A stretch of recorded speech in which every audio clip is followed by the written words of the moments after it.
ఆకాశవాణి ప్రాంతీయ వార్తలు చదువుతున్నది కనపర్తి రాణి.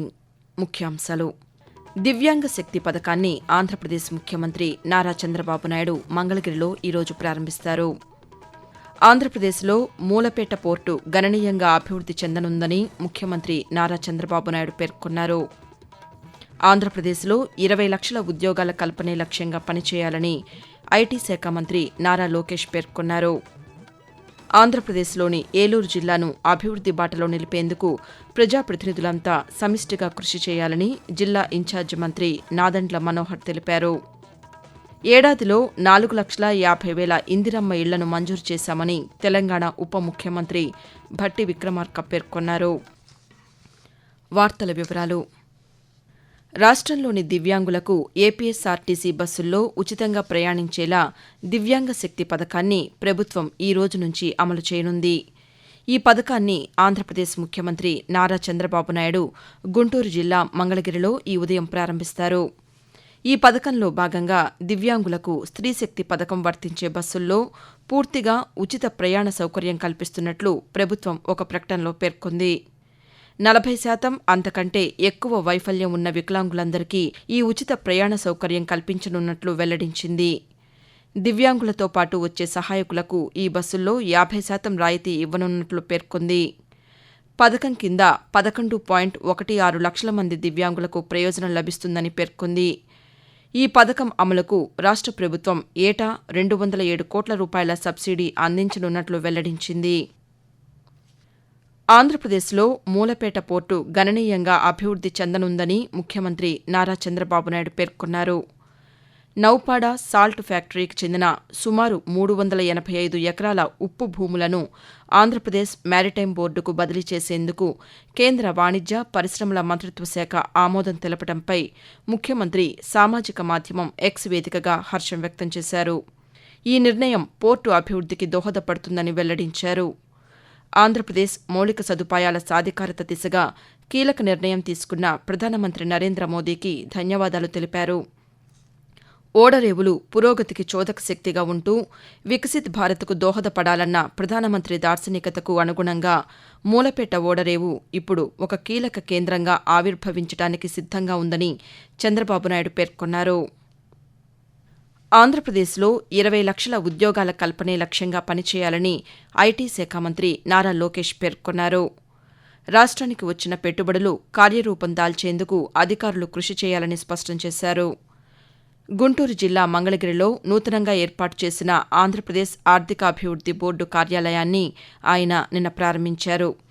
ఈ సందర్భంగా మంత్రి లోకేష్ మాట్లాడుతూ, then we have health, we have MSME, education. So you cut across ministry. That puts greater responsibility on all of you. The reason we housed you in GAD is also that you get teeth. You can bite, you can run fast. That was the whole thought process in which it was created, incubated in GAD. Please understand that. Our single agenda of this administration is job creation. And if you notice it, 20 lakh jobs is our fulcrum of our manifesto. So it is honestly not about the MOUs we sign. It is about grounding, ensuring the said jobs that they will create is getting created. Eluru జిల్లాను అభివృద్ది బాటలో నిలిపేందుకు ప్రజాప్రతినిధులంతా సమిష్టిగా కృషి చేయాలని ఆంధ్రప్రదేశ్ పౌర సరఫరాల శాఖ మంత్రి జిల్లా ఇన్ఛార్జి మంత్రి నాదెండ్ల మనోహర్ పేర్కొన్నారు.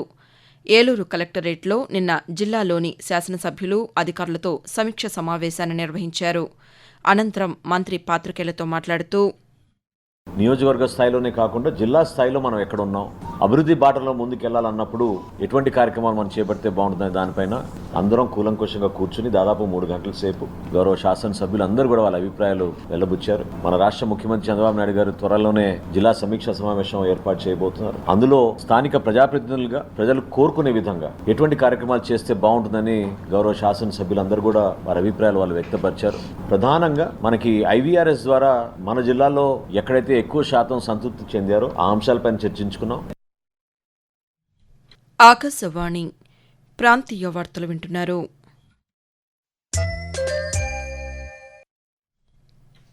శ్రీ పరాభవనామ సంవత్సర ఉగాది పర్వదినాన్ని పురస్కరించుకుని ఆంధ్రప్రదేశ్ ప్రభుత్వం వివిధ రంగాల్లో విశేష సేవలు అందించిన ప్రముఖులకు పురస్కారాలను ప్రకటించింది. ఇందులో భాగంగా మొత్తం 164 మందిని పురస్కారాలకు ఎంపిక చేసింది. ప్రతిష్టాత్మకమైన కళారత్న అవార్డులకు 40 మందిని ఎంపిక చేయగా, ఉగాది విశిష్ట పురస్కారాలకు వివిధ రంగాలకు చెందిన మరో 124 మందిని ఎంపిక చేస్తూ నిన్న ఉత్తర్వులు జారీ చేసింది.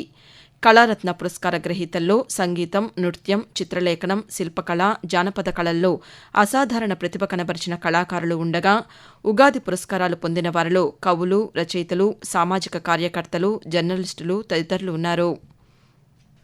రాష్ట్రంలోని ఒక్కో కుటుంబానికి ఎంత లబ్ధి చేకూరిందనేది లెక్కలతో సహా చెబుతామని తెలంగాణ ఉప ముఖ్యమంత్రి మల్లు భట్టి విక్రమార్క పేర్కొన్నారు.